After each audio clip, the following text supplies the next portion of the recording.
I'm James Bradley. I'm a pilot with Canadian Warplane Heritage up in Hamilton, Ontario, and I fly the A-26 Invader. It's one of the entryways into the A-26. It's up through the nose. You pretty much get on your belly and crawl into the cockpit. There's also stairs on the outside of the aircraft.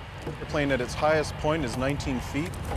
It's around 51 feet long, and 71 feet is the wingspan. Let her up. Clear. The airplane itself has two R-2800s, 2,000 horsepower each. They had water methanol injection that would rate them up to 2,300 horsepower. That's quite a bit of power for an airplane of this size.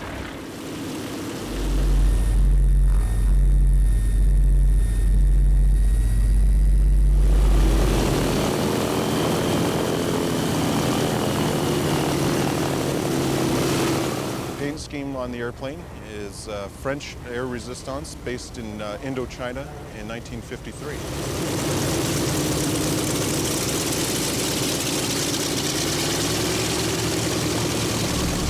Ready to fly, clear to launch, winds are 230 at 10.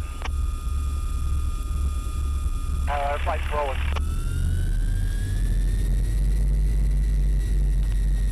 The A-26 Invader from the Canadian Warplane Heritage, flown by Jamie Bradley.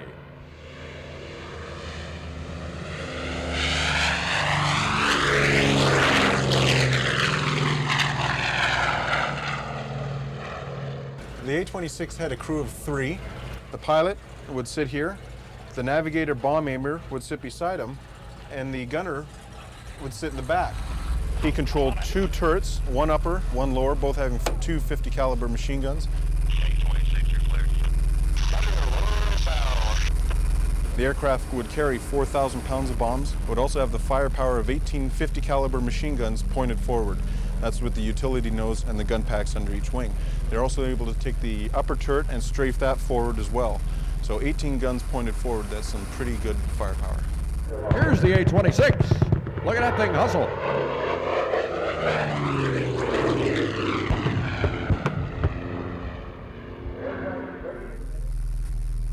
This actual airplane served in Korea for a number of years, then was on a Lend-Lease program to the Japanese Air Force. Came back to the States and was the first airplane converted to a water bomber. Now you see water bombers, A-26s, all over the place. Go ahead, A-26.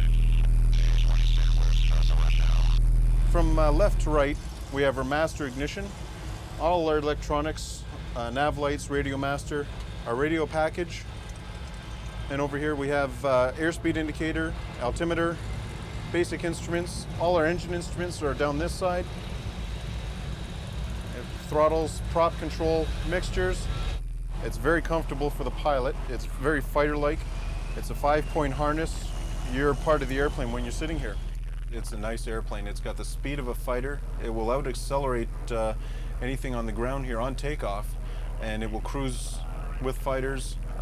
Cruises at 210 knots, and today I'll be around 260 knots for the airshow passes. It moves along really nicely. It's a nice airplane to fly. A-26.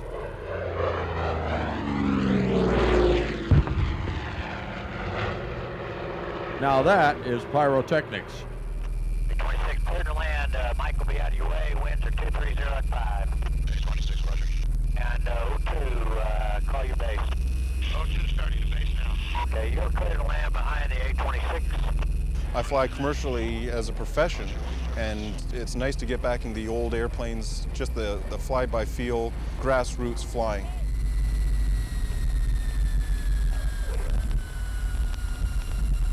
It's nice to see people that served on these aircraft.